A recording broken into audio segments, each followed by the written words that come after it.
Kris, can you hear me?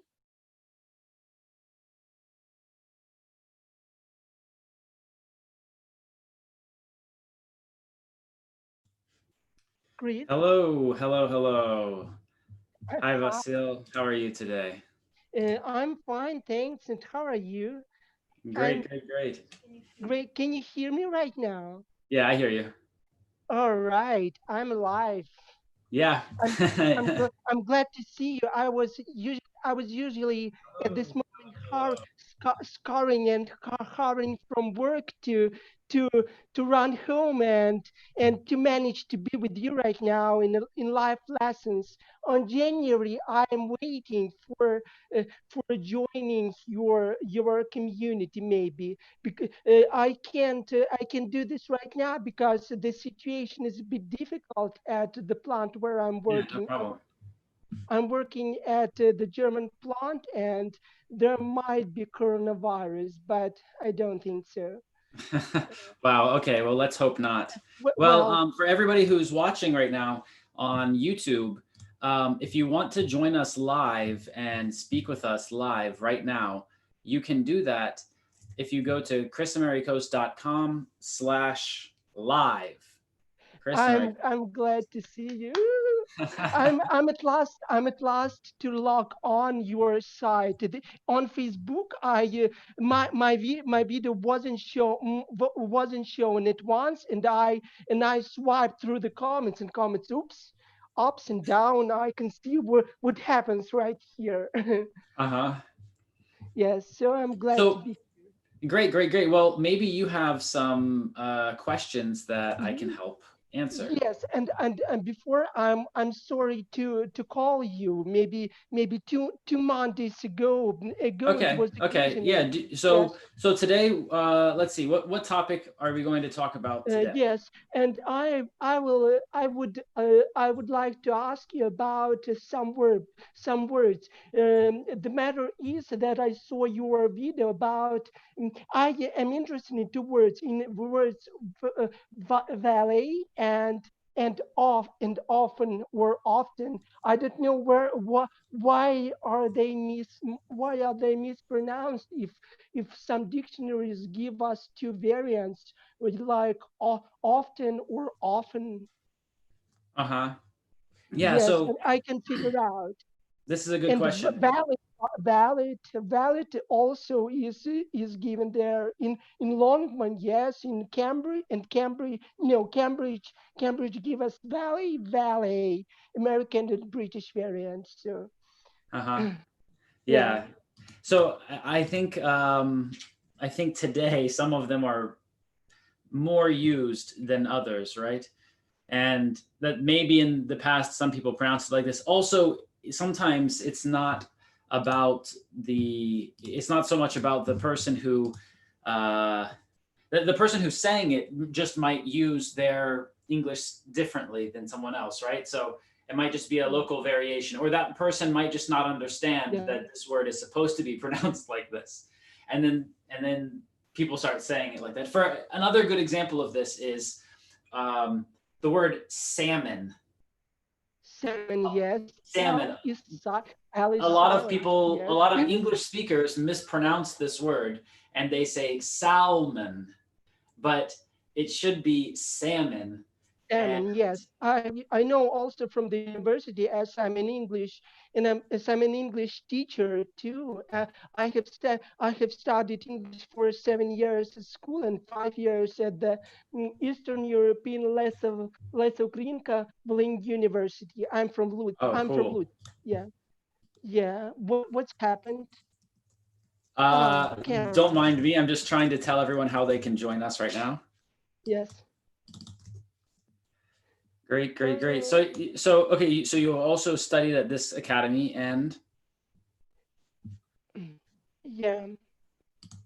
Yeah, also study at Volyn National University Lesogrinka. I'm now working as a translator at German plant Kronberg and Schubert. I translate presentations in PowerPoint. So their work instruction is very great. I like it. This work, I feel that this work appeals to me very, very much, and and I have been pulling through the long process, because before that I worked at Kronberg and Schubert, but not on my specialty. I was working as a conventional documentarist. It was Okay. difficult, but now I'm doing my favorite job. That's great. That's awesome, and so on and so forth. All right, great. Well, let's let someone else have a chance to speak also. Pooja, hi, how are you today? Hi, can you hear me? I hear you. Yeah. Okay, so How are I'm you? great. What Great. about you? Great, great, great. Everything Yeah, is great. So maybe today you have a question for me that I can help. yes, I have. You do? Okay. Okay. So, okay, so I want to know that how can I improve my fluency? Because I can answer the speaking, IELTS speaking, in IELTS speaking. I want to know how can I improve my fluency? How can you improve your fluency? So this is a really big question because uh, there are lots of different ways to improve your fluency. We need to think of just one way and focus on one way and start there. Okay. So, for example, do we want to be when we say fluency, which situations do we want to be better at? Which situations do you use English in, Pooja? So actually, I'm preparing for my IELTS Uh-huh. Preparing for IELTS. And when are you going to take the IELTS? on 5 September. The 5th of September. Okay. So honestly, it's very soon. So what can you do between now and 5th of September? I suggest that you uh, study the structure of the exam first, study which types of questions they ask and what answers they expect you to give. Study this first, and then after that, I would try to remember 3 or 4 different types of answers to these questions, right? So because it's all about just structure and they have very similar questions. So that's my Okay. advice about this exam. But in general, being more fluent, uh, you should just have more experience with the language. It just means that you're not that you're not nervous to operate in this language, right? So um, that's what I think. You just need to be in some more situations where you can use this. So this will help you because you've done it many times, and then when you go to an exam, it's just one more time of doing the same thing. Do you understand Okay. me? Thanks. Okay, great. Thank you. Marta, hi, how are you today? Hello, teacher. I'm very good, thanks. And you? I'm Kris. Nice to meet you. Yep. I have a question. What is the difference between each other and one another? Like, Good question. There's not really a big difference here.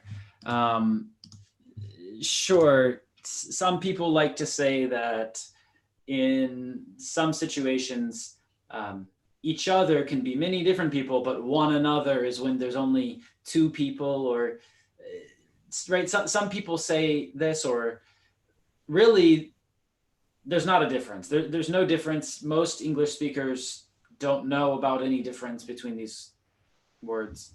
So, okay, so yeah, yeah. thank you. Thank you. And by the way, you can call me Kris. You don't have to call me teacher. Okay. Okay, Bright. Hi.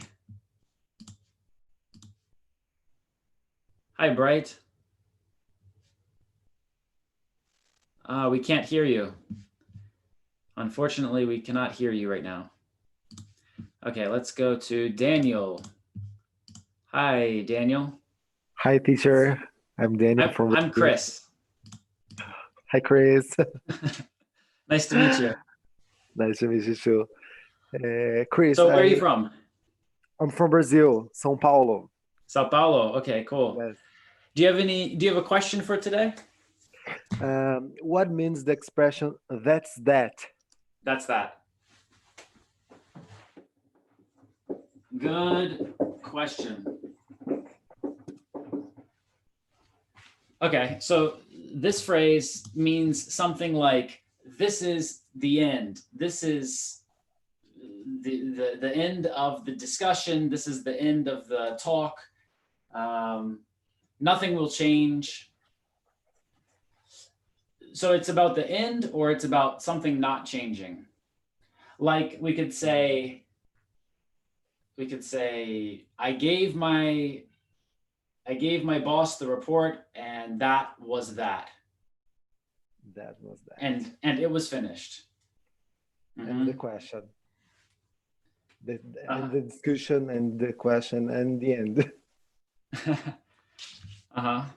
you very much. Yeah, great question. Thanks. Okay, let's go back to Bright. Let's see. Turn the microphone on.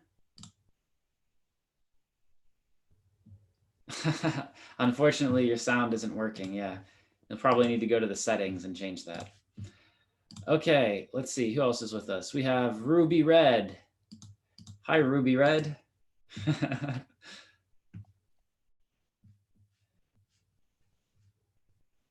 Hello. You'll need to turn your microphone on if you want to speak with us. Okay. Hello. Hi. Hello. Hello, Nice sir. Nice to see you. Great to see you too. Yeah. Can you see me? Can you hear me? Yes, I can hear you. So what's your question for today? My question is, I don't know this sentence. Is a none of business of your business. It's none of your business. What does that mean? I don't know. Yeah. Yes, this sentence. Thank you. So if somebody says it's none of your business, this means they do not want to tell you this information. Oh my God. My student talked to me. This afternoon. Oh my God. Thank you very much. Thank you. That's great. Thank you. Yeah, that's it. All right. So there's some other funny ways that we can also say that something is none of your business. Sometimes people will say something like, you shouldn't put your nose in there, right? Like to be nosy, we can say that somebody is nosy.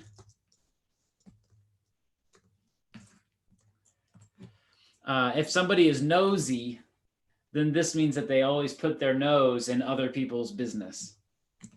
Yeah, and other people's affairs, other people's deals, other people's events, you know?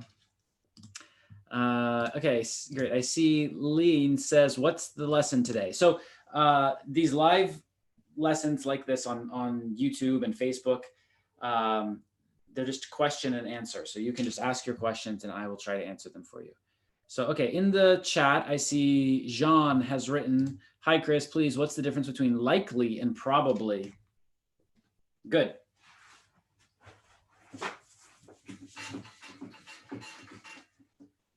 So the difference between likely and probably.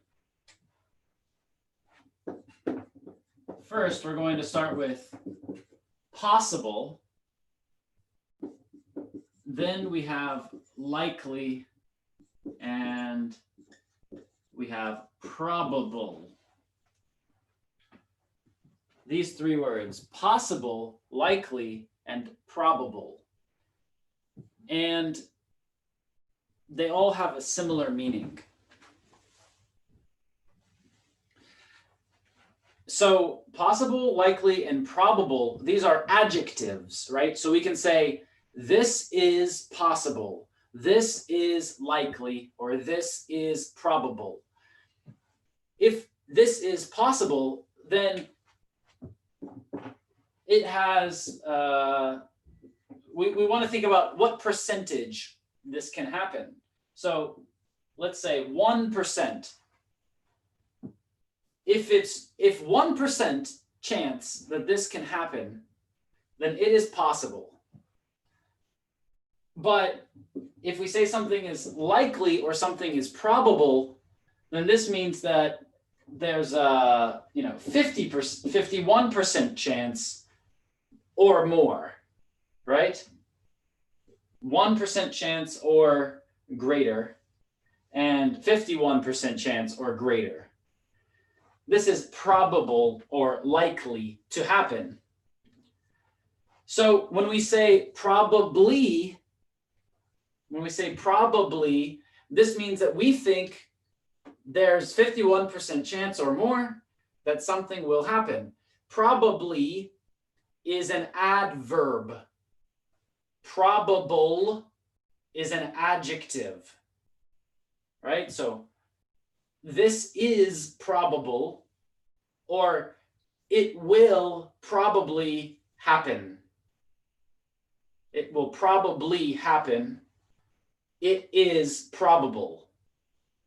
Or we can say it is likely. So this is why, likely, it sounds like probably and possibly, but likely is an adjective, not an adverb. Right? These are adjectives. Possibly, probably, these are adverbs about verbs. They tell us more information about verbs. And these words tell us more information about nouns. Great. Okay, I see some more questions here. Let's go to the questions on YouTube. All right. Can you explain the meaning of accent? So what is the meaning of accent? This is the question. Can I explain the meaning of the word accent? So accent has a few different meanings. One meaning of accent is stress or intonation, right? Like if I say, if I write this symbol on top of this letter, right? Like this. This is an accent mark. And now I should say possible, right? This is an accent. This is one meaning of the word accent. But probably you're asking about the word accent like how somebody speaks, right? So in English, accent, it just means that a way of speaking from a certain area or from a group of people, right? From a place or from a group of people. So people in New York have a special way that they speak, special way that they say some sounds. So they have a New York accent, right? And the same when we say American accent or British accent. So accent in English doesn't mean something bad. It just tells us where the person's from, that's all. And we don't think that that's bad that it tells us this. So especially, I think in, of course, you can find some English speakers who think that anybody who doesn't speak like them is wrong, right? You can find some people like this, I think, in any language. But most people will not care if someone speaks to them with an accent in English. So that's why I think it's more important to learn grammar than to learn to have a perfect accent. Pronunciation is important, but I think many people will still understand you if you have correct grammar. And that's why it's important to know stuff like this, that possible and probable are adjectives, and possibly and probably are adverbs, and likely is not an adverb, it's an adjective, just like these words. Okay, let's see. Let's take another question here on Irina. Hi, Irina. How are you today? You'll need to turn your microphone on so we can hear you. Yes. Thank Hi. you very much. I'm fine today. And what about you? Great, great, great. So where are you joining us from? I am living in Lithuania. Do you know? Lithuania. See, yes. But where are you from? Are you from Lithuania originally? No, I'm Russian. Russian, okay. I have born here and live all my life here. And you study Spanish too? No, I am studying Italian too. Italian, oh, okay. Yes. I speak 4 languages. Wow. Yeah. Great. So how can I help you today? Do you have what question do you have for me today? No. I just want to say you that your lessons are very, very useful, especially about grammar. Thank you. Very much. And have a nice day. Okay, thank you. Thank you. Great. Okay, I see Kadia has a question. Hi, Kadia.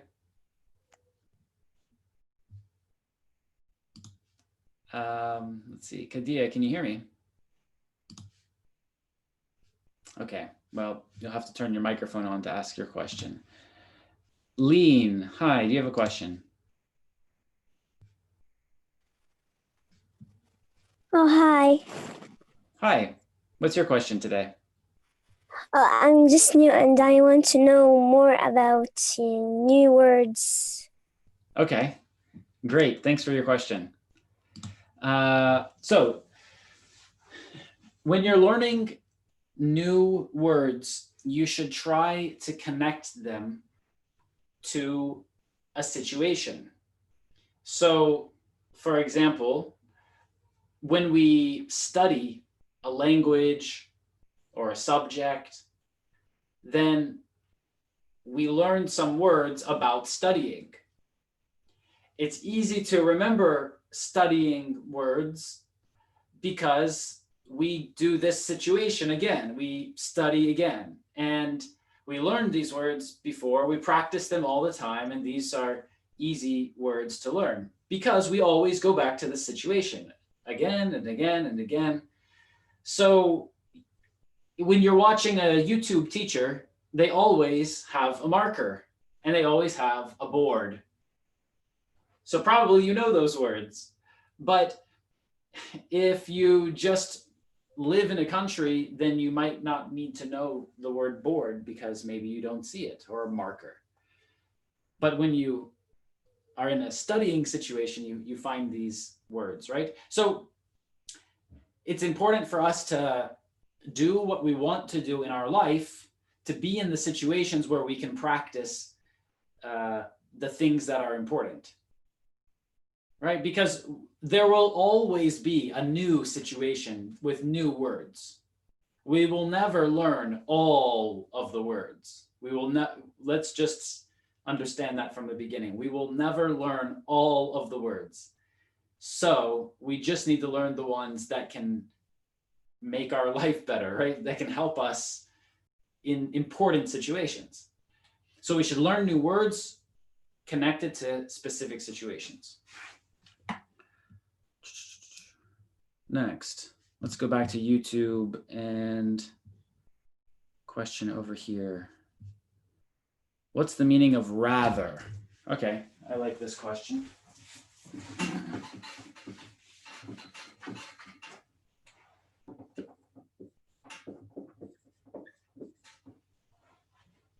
So, rather is a rather interesting word because it has a few different meanings. One of the meanings is something like better, something like better. Especially when we say the phrase, I would rather eat Chinese food than Japanese food. I don't know. I would rather. This means that I like this thing more. I think something is better. I prefer I prefer this, right? I would rather. So sometimes rather is like better, but, or for example, we can say, did you hear John got fired from his job? And you can say, rather him than me. Rather him than me. It's better that this happened to him, not to me. Right? Rather him than me. So it's also something like better. In general, I think rather usually is used like this. But I also said, it's a rather interesting question. And so in this way, rather means something different, right? Here we mean quite. It's a quite interesting situation. It's a rather interesting situation.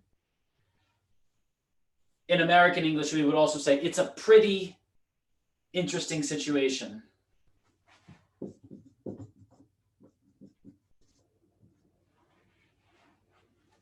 So yeah, great question. I like that. Okay, we're going to take one more question. And Sergey, hi. I have one question. What's the difference between in spite and despite? In spite of and despite? Yeah. Good question. So really, I mean, they're really the same. Same meaning? Yeah, same meaning. Thank you. Yeah, the same meaning. Thank you for a good question. And we just have to remember that we have in spite of something and despite something. So this is different, right? There's three words, in spite of or despite. And then after both of these phrases, there's grammar. There's, we usually use a gerund. In spite of knowing English, he spoke Spanish. Right, for example. Or despite knowing English, he spoke Spanish. So after these phrases, we need to use a gerund. We need to use ing. Yeah. Great. Okay. Thank you, everybody, for coming to this live video today on YouTube. Every Monday at 9 a.m., we have a live video on Facebook. Every Wednesday on Instagram and every Friday on YouTube. So thanks a lot for joining, and I will see you again next time. If you would like to speak with me over the weekend, have lessons with me and some other teachers, you can come to our English Everyday program. And that's where you can join unlimited lessons every day. Right now, there's about 55 lessons every day, and they're live like this, but not Q&A. It's speaking practice, speaking program. So yeah, if you want to join, it's $50 per month to join, and you can join an unlimited number of lessons in 1 month. So that's about 1,500 lessons or more with teachers from the United Kingdom, United States, Canada, Australia, South Africa, teachers from all English-speaking countries. So I look forward to seeing you guys at the next lesson. Have a great day. Bye-bye.